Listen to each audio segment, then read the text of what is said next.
Hello, how you doing and welcome back to the channel. So, my Premiership team of the season, that's what I'm outlining in this video after the end of the regular season in the Gallagher Premiership. So make sure you drop a comment down below and let me know, well, first of all, let me know what you think of my team. And then second of all, let me know of all the reasons you disagree, because I'm sure there are going to be many of you who would pick a different team to what I've picked, but let me know in the comments down below. Like the video and subscribe to the channel as well. Always massively appreciate that.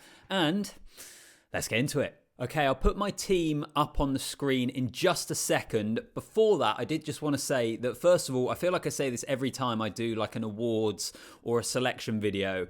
I found it really, really difficult, actually, to pick my squad in certain areas, that is. I've also cheated in a couple of positions, which I'll go through and explain. And overall, I feel like my squad is probably a bit of a reflection of what we've seen this season, in that it's mainly Saracens and Sale players, and then there's a few others scattered around who've been particular standouts for some of the other teams in the division. So, I'll put it up on screen. This is my team. I'll run through the 15, and then I'll kind of go through position by position and just talk you through my thinking. So, number 1, Val Rapava-Ruskin. Number 2, Julian Montoya. Number 3, Marco Riccioni.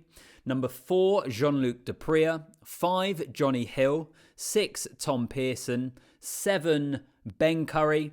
8, Jasper Wiese. 9, Alex Mitchell. Then Owen Farrell 10 in the centres. I've got Ollie Lawrence and Sam James. And then my back 3, Mateo Carerras, Cadan Murley and Alex Goode.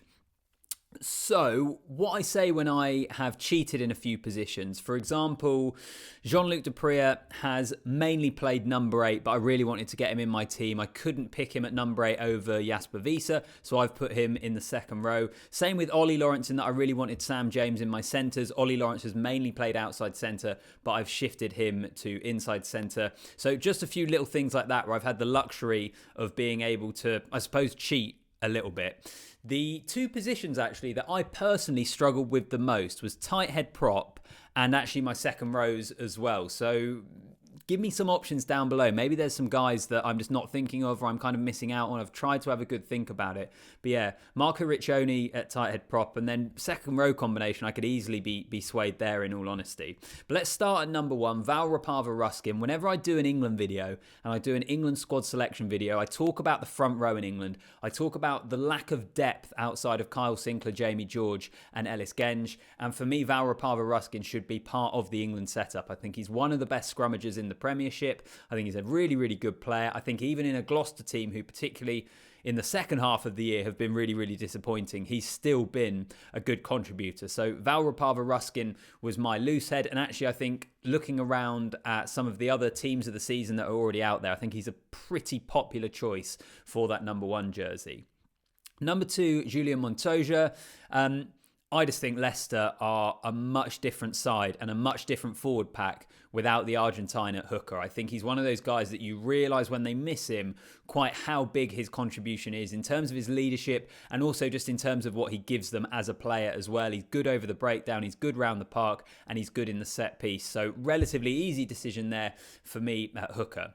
As I say, tight head was a tough one. Marco Riccioni, he's been part of a Saracens squad who have just been the best team in the division this year. Comfortably been the best side. I think they will go on to win the Premiership. And I thought of a few different options, but for me, there was just no one standout there. I thought Riccioni has come in there and quickly kind of established himself as a really solid, really regular, really good option for Saracens. So I was quite happy to put the Italian in there. But similar to second row, which I'm about to come on to, do let me know of other names that maybe I've bypassed, missed out on, guys I'm not giving enough credit to. Would be really interested to hear from you. In my second row, it's an all-Sale pairing, Jean-Luc Du Preez and Jonny Hill. As I said with Jean-Luc Du Preez, I know he is more of a number 8. That's completely fair criticism to level at me. He has played second row. He can play second row. And that's the reason I put him into the team. I just think he's been really, really good this season for Sale, who have been awesome. I hope we get a Saracens Sale final purely because they were the number 1 and number 2 ranked sides in the division, but we shall see after the after the semi-finals this weekend. And my second row position as well, I thought about Mara Itoje. I thought about a number of the guys at London Irish who I think have been very good. Northampton have had options in there as well. Obviously the likes of George Martin or Ollie Chesham at Leicester Tigers. There are loads of guys I could think of, but there was no one that I was kind of thinking absolutely hands down they have to get in my team. I was probably could be tempted by Jonny Hill in the end, and I'm partly probably giving credence to the fact that he wasn't playing for England in the Six Nations. He didn't miss as much of the season as we have seen previously. Now, there are a number of guys, actually not a number of guys, there are a few guys in this squad who do play international rugby and did miss a lot of the season, but I feel like they're too good to leave out. Jonny Hill, I feel like, just maybe had the edge over some others in the second row because he was just there more regularly. I think that kind of has to be part of our thinking, right?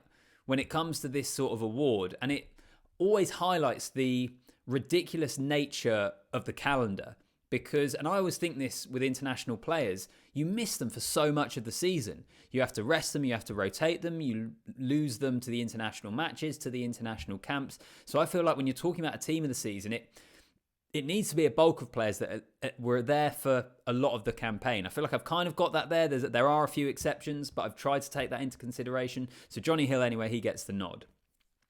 On to the back row. I mean, you could go anywhere with the back row. There are so many options in there. I've gone Tom Pearson. I know he was up for, I think, Breakthrough Player of the Year he's nominated for. You could quite easily make a case that he could be nominated for just flat out Player of the Season in the Premiership as well. So I've put him at 6. I think he has been excellent. He's been London Irish's best player. He won the club's Player of the Season. Pearson at 6. I've gone Ben Curry at 7, who again I think has had an outstanding season. I was tempted by Ben Earl here. I had either of those guys. In the end, I went for Ben Curry, but in all honesty, it's a bit of a flip of a coin. But I think he's been excellent for Sale. And then at number 8, Jasper Wiese, who for Leicester Tigers is just a wrecking ball, isn't he? Imagine having to defend against Jasper Wiese with how explosive he is. Just, he's all legs and arms, but so powerful. Like, I think he's excellent. I think most people would have him at number 8. But that's my forward pack. As I say, there are a few positions that I could probably be swayed on. And as I get onto the back line, for me, the back line, whilst there were a few positions which were touch and go, I found it easier to select my back line than I did my forward pack. So into the backs, Alex Mitchell, as I said, particularly kind of through the Six Nations, towards the end of the Six Nations, he's England's best 9 at the moment. I think he has been a pretty key cog in a Northampton team that can't defend very well, but they can attack really, really well. That's been the fascinating thing, the really entertaining thing about Northampton this year, is how good their attack can be. Mitchell at 9 just runs the ship for them. I think he's been excellent. I want to see him start at the World Cup for England. I don't know if we will, but he's my 9 and quite comfortably. 10 was a tough one, and it is another toss-up between Sale and between Saracens. I've gone for Owen Farrell. If you put Rob Du Preez in the comments, I can't blame you for that, because Rob Du Preez was excellent, was obviously there a lot more of the season as well, if we want to take into what I was mentioning before about internationals, and Farrell obviously being away with England. But I just think Owen Farrell has been very, very good. You also look at the way that Saracens have developed their game this year. They play a little bit more attacking. They like to spread it wider a little bit more. And I think Farrell's been a pretty key cog in the way they've tried to develop that attack. And when he's on song, I don't think there's a team in the Premiership that are able to beat Saracens. I think when he is playing that well, Saracens are just ticking. And they don't necessarily have to have him playing well to beat everyone either. They're comfortably, as I say, the best team in the division. But I got Owen Farrell at 10. Rob Du Preez, well worth a mention. Obviously, he's now shifted over to centre as well, hasn't he, Rob Du Preez? Because George Ford has come back in. But I think back to the earlier parts of the season, he was absolutely brilliant for Sale. Into the centres, I've already mentioned I cheated with Ollie Lawrence. Rather than 13, I've put him 12. I think he has to be in there. The impact he has had on that Bath team has been massive. It highlights the fact that actually Bath probably haven't been getting the best out of Jonathan Joseph for quite a while now. They've missed his contributions. Ollie Lawrence has come in and he's absolutely giving them that. He has been a brilliant signing. He's kicked on, I think, in his career. He's established himself more in that England team. So for me, he had to be in there. And then I went for Sam James. This might be more one that I think perhaps takes people by surprise compared with some of the other names I've got down. But for me, Sam James is just one of those guys who is really good week in, week out. He's versatile as well. You can shift him around that back line. And again, he's part of a Sale side who have been comfortably the second best team in the division. So when I was looking at things, when I was tossing it up, I know they've had Manu Tuolangi in there as well. There's been other guys that have come in. There's other players that you could throw in that 13 jersey. For me, I wanted to go Sam James. I don't think he gets much credit. I don't think he gets anywhere near enough credit to compare with what he probably deserves. So I'm putting him at 13, but I do anticipate that quite a lot of you might be disagreeing with me on that one. Let's get into the back three. The wings were easy for me. Cadan Murley on one wing, the top try scorer in the Premiership. continues to go from strength to strength in a Harlequin side who haven't been that great, have they really? Very hit and miss, but he's still the top try scorer. He's a brilliant finisher. Will he get a look in with England? We'll wait and see. Doesn't seem to be particularly high on Steve Borthwick's or before him, Eddie Jones's radar. And then Mateo Carerras, a breakout year for the Newcastle winger. When he gets in space, his feet, his centre of gravity, I guess, his step, the way he can beat defenders, he has been absolutely outrageous. And in a team where you probably expect Adam Radwan, and as good as Radwan is, to get all the highlights, I think it's been Carerras, really, who week in, week out has been a better performer for the Falcons. So Carerras goes in there. And then I've got Alex Goode. I was really close to putting in Joe Carpenter because, again, at Sale, I actually think he probably isn't getting enough plaudits for how good he's been. For me, he'd be the breakthrough player this year. I think he did play a little bit towards the end of last year.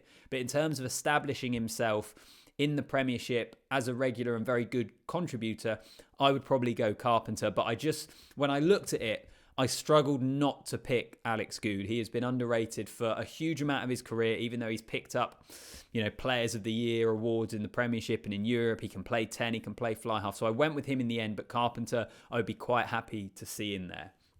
So that's my team. Let me know what you think down below in the comments. As I say, a few positions in there, even I'm not too sure on, and maybe a few in there that you think absolutely barking up the wrong tree. But you let me know. Let me know what you think in the comments. Like the video, subscribe to the channel as well. And as always, I'll see you in the next one.